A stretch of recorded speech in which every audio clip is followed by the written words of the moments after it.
মৰমৰ ছাত্ৰ ছাত্ৰীসকল ওয়েলকাম টু এফআই ক্লাसेस আজিৰ এই ভিডিঅ'টোত আমি ফিজিক্সৰ প্ৰেক্টিকেল পৰীক্ষা সম্পৰ্কে আলোচনা কৰিম তোমালোকৰ বহুত ষ্টুডেণ্টে হয়তো এইখিনি কথা গমেই নাপায় যে ফিজিক্সৰ প্ৰেক্টিকেল পৰীক্ষাত কোনখিনি বস্তু খুব ইম্পৰ্টেণ্ট লিখিবই লাগিব বাধ্যতামূলক আৰু কোনবিলাক বস্তু লিখিব নালাগে সেই কথাখিনি গম নাপায় যাৰ ফলত তেওঁলোকে গোটেইবোৰ কথা বহিত যেনেকৈ লিখিছে সেনেকৈ লিখি পৰীক্ষাত থৈ আহে কিন্তু কেতিয়াবা এনেকুৱা হয় যে লিখিব লগাখিনি নিলিখে যাৰ ফলত তেওঁলোকৰ নম্বৰটো কাটা যায় গতিকে আমি এই ভিডিঅ'টোত আজি সেই গোটেইখিনি কথা আলোচনা কৰিম প্ৰেক্টিকেল নম্বৰ ক'ত কেনেকৈ ভাগ হৈ থাকে 30 নম্বৰটো কেনেকৈ ক'ত ভাগ হৈ আছে সেই কথাখিনিও আলোচনা কৰিম গতিকে ভিডিঅ'টো স্কিপ নকৰাকৈ শেষলৈকে চাই যাবা আৰু এনেদৰে মোক লিখি আহিবা নিশ্চয় তোমালোকে 30 নম্বৰ পাবা প্ৰথমতে আমি জানি লওঁ যে পৰীক্ষাত 30 নম্বৰটো কেনেদৰে ভাগ হৈ থাকে চোৱা ইয়াত দিয়া আছে evolution scheme for the practical exam ইয়াত চোৱা one experiment from any one section আমাৰ প্ৰেক্টিকেলবিলাকত দুটা ছেকশ্যন থাকে ছেকশ্যন এ আৰু ছেকশ্যন বি এতিয়া তোমালোকৰ যিকোনো এটা ছেকশ্যনৰ পৰা তুমি এটা এক্সপেৰিমেণ্ট কৰিব লাগিব অৰ্থাৎ এটা প্ৰেক্টিকেল তোমালোকে কৰিব লাগিব তোমালোকৰ কলেজত চোৱা মেগনেটৰ চুম্বকৰ লগত জড়িত প্ৰেক্টিকেল শিকাইছে তোমালোকৰ প্ৰিজম গ্লাছ লেব বা বিদ্যুতৰ লগত জড়িত অমৰ সূত্ৰ মিটাৰ ব্ৰিজ এইবিলাক শিকাইছে এই গোটেইখিনি প্ৰেক্টিকেলৰ ভিতৰত যিকোনো তোমাৰ এটা এক্সপেৰিমেণ্ট কৰিলে হ'লে সেই এক্সপেৰিমেণ্টত তুমি কিমান নম্বৰ আছে 12 নম্বৰ আছে তাৰপিছত এই 12 নম্বৰটো আমাৰ কেনেকৈ ভাগ হৈ আছে সেই কথা মই কৈ আছোঁ পিছত তাৰপিছত তোমালোকৰ আমাৰ এক্টিভিটি লিখিব লাগে এতিয়া চোৱা ইয়াত লিখা আছে two activities maximum one from each section 4+4 = 8 marks তাৰমানে তোমাৰ মই যে ক'লোঁ দুটা ছেকশ্যন আছে ছেকশ্যন এ ছেকশ্যন বি তোমালোকে কি কৰিব লাগিব দুটা ছেকশ্যনৰ পৰাই এটা এটা এক্টিভিটি তোমালোকৰ পৰীক্ষাৰ যিখন বহি আছে প্ৰেক্টিকেল পৰীক্ষাৰ বহি সেই পৰীক্ষাৰ বহিখনত লিখিব লাগিব নাইবা ইয়াত এটা আৰু বস্তু লিখিব পাৰি যে এটা এক্টিভিটি তোমালোকে লিখিলা আৰু এটা তোমালোকে যদি প্ৰজেক্ট ৰিপৰ্ট জমা দিয়া তেতিয়াও তোমালোকে 4 নম্বৰ পাবা তাৰমানে তোমাৰ এক্টিভিটি এটা লিখিব লাগিব মাষ্ট বি যিকোনো এটা ছেকশ্যনৰ পৰাই আৰু তাৰ লগত যদি এটা তুমি প্ৰজেক্ট ৰিপৰ্ট জমা দিয়া তেনেহ'লে 2 নম্বৰ এক্টিভিটিটো লিখিব নালাগে আৰু যদি তোমালোকে প্ৰজেক্ট কৰা নাই বা প্ৰজেক্ট ৰিপৰ্ট বনোৱা নাই তেনেহ'লে তোমালোকে দুটা ছেকশ্যনৰ পৰা দুটা এক্টিভিটি লিখিব লাগিব আৰু দুটা তোমালোকে প্ৰতিটো এক্টিভিটিতে কিমান নম্বৰ পাবা 4 নম্বৰকৈ দুটা এক্টিভিটিত টোটেল 8 নম্বৰ পাবা নেক্সট তোমাৰ 3 নম্বৰটো আছে practical record experiment and activities ইয়াত আছে 6 নম্বৰ এইটো হৈছে কি তোমালোকে যিখন প্ৰেক্টিকেল নোটবুক বনাইছা তোমালোকে প্ৰেক্টিকেলবোৰ টিচাৰে শিকাইছে তোমালোকে ধুনীয়াকৈ ৰেকৰ্ডবিলাক কৰিছা কৰি তোমালোকে এখন নোট বহি বনাইছা সেই নোট বহিখন তোমালোকে জমা দিলে 6 নম্বৰ পাবা এই নোট বহিখনত কেইটামান গুৰুত্বপূৰ্ণ কথা তোমালোকে জানিব লাগিব কেতিয়া 6 নম্বৰটো পাবা যেতিয়া তোমাৰ প্ৰেক্টিকেল নোট বহিখনত তোমালোকে যে প্ৰেক্টিকেলবিলাক লিখিছা প্ৰতিটো প্ৰেক্টিকেলৰ এগেইনষ্টত তোমালোকৰ টিচাৰৰ ছিগনেচাৰ থাকিব লাগিব তোমালোকৰ ছিগনেচাৰবোৰ তাৰমানে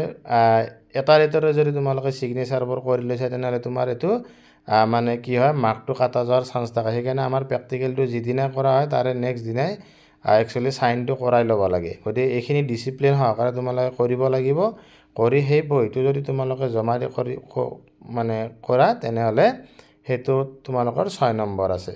নেক্সট তোমালোকৰ 5 অন এক্সপেৰিমেণ্ট এণ্ড এক্টিভিটিজ এতিয়া ইয়াত আছে 4 নম্বৰ এইটো হৈছে তোমাৰ 5 আৰু 4 নম্বৰ এতিয়া এই 5 আৰু 4 নম্বৰটোত তোমালোকে কেনেকৈ পাবা এতিয়া চোৱা তুমি পৰীক্ষাৰ দিনা যিটো এক্সপেৰিমেণ্ট কৰিবা বা তুমি যিটো এক্টিভিটি যি দুটা এটাই হওক বা দুটাই হওক বা তুমি যি প্ৰজেক্ট কৰিছা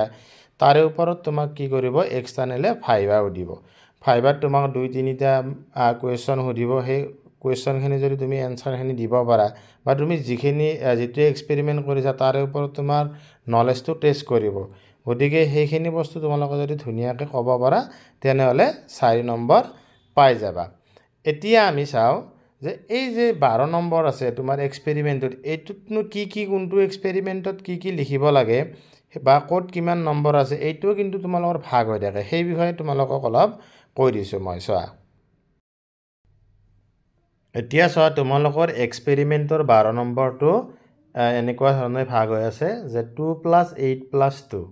এতিয়া তোমালোকৰ প্ৰথম 2 নম্বৰটো ক'ত পাবা যে তোমালোকৰ থিয়ৰী বা কাৰ্যনীতি বুলি যে লিখা আছে তাত তোমাৰ কিছুমান ফৰ্মুলা লিখা আছে কিছুমানত হয়তো তোমাৰ সাৰ্কিট ডায়াগ্ৰাম আছে কিছুমানত ধৰ তোমাৰ ৰে ডায়েগ্ৰাম আছে সেইবোৰ যেতিয়া অংকন কৰিবা বা ফৰ্মুলাবিলাক লিখিবা তাৰ লগত জড়িত সেইবোৰত তোমালোকে কিমান নম্বৰ পাবা 2 নম্বৰ পাবা আৰু তোমাৰ মই এনে এক্সাম্পল কৰিছোঁ যে প্ৰিজমৰ প্ৰেক্টিকেলটো কোনোবা কৰিলে তাতে তোমাৰ এটা প্ৰিজমৰ তোমাৰ কি ফৰ্মুলা এটা আছে সেই ফৰ্মুলাটো লিখিবই লাগিব তুমি তেতিয়াই তোমাৰ সেই 2 নম্বৰটো পাবা বা তোমাৰ গ্লাছ লেবৰ প্ৰেক্টিকেলটো কৰোঁতে তোমাৰ পোহৰৰ প্ৰতিসৰণৰ যদি স্নেলছৰ সূত্ৰ আছে সেইটো লিখিবই লাগিব তেতিয়াই তুমি 2 নম্বৰ পাবা বা মেগনেটৰ তোমাৰ প্ৰেক্টিকেল পৰিল তাতে কোনো ধৰণৰ ফৰ্মুলা নাই তাতে তোমাৰ চুম্বক বলৰেখা কাক বোলে ইয়াৰ ধৰ্মসমূহ দুটা ধৰ্ম লিখিলা বা উদাহীন বিন্দু কাক বোলে সেনেকৈ লিখিলা যদি তোমালোকৰ ওহমছ ল বা মিটাৰ ব্ৰিজ পৰে তাৰ এটা সাৰ্কিট ডায়াগ্ৰাম আছে ধুনীয়া সেই সাৰ্কিট ডায়াগ্ৰামটো তুমি অংকন কৰিলে সেই 2 নম্বৰটো পাই যাবা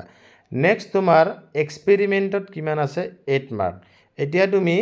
এক্সপেৰিমেণ্টটো যেতিয়া কৰিবা যেনে তোমাৰ চুম্বক মেগনেটৰ লগত জড়িত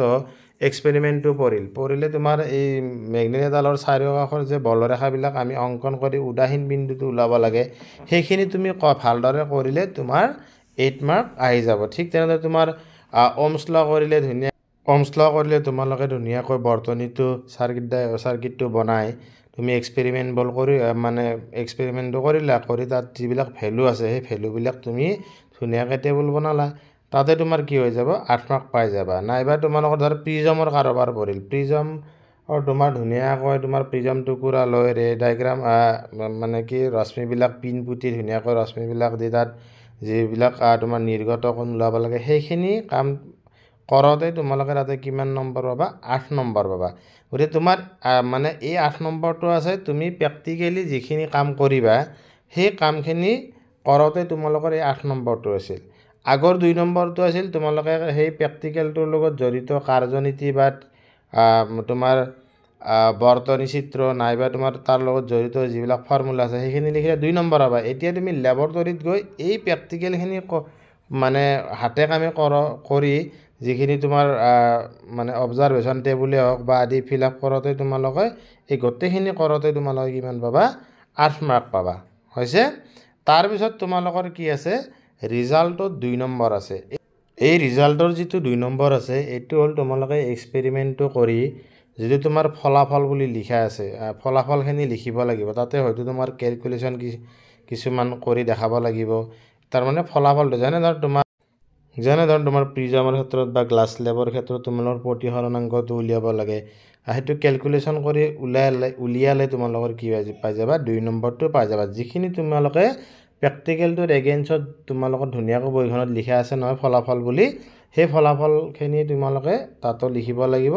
লিখিলে তাত তোমাৰ কি পাবা 2 নম্বৰ পাই যাবা এনেদৰে তোমালোকৰ এক্সপেৰিমেণ্টৰ যি 12 নম্বৰ আছে সেই 12 নম্বৰটো ভাগ হৈ আছে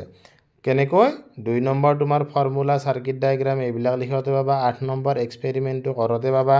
আকৌ তোমালোকৰ 2 নম্বৰ আছে ৰিজাল্টত এনেদৰে যদি তোমালোকে প্ৰেক্টিকেলটোত এইখিনি কথা অলপ গুৰুত্ব সহকাৰে চাই এনেকৈ যদি তুমি লিখিয়া তোমালোকৰ নিশ্চয় সকলোৱে 30 নম্বৰ পাবলৈ সক্ষম হ'বা তোমাৰ আৰু মই কৈছোঁ যে ফাইভাটো তোমালোকৰ যিটো এক্সপেৰিমেণ্ট কৰা সেইটোৰ ওপৰত বা এক্টিভিটি যি লিখিবা বহিখনত সেইখিনিৰ ওপৰত সুধিব গতিকে তোমালোকে সেইখিনি অলপ প্ৰিপেয়াৰ হৈ যাবা যে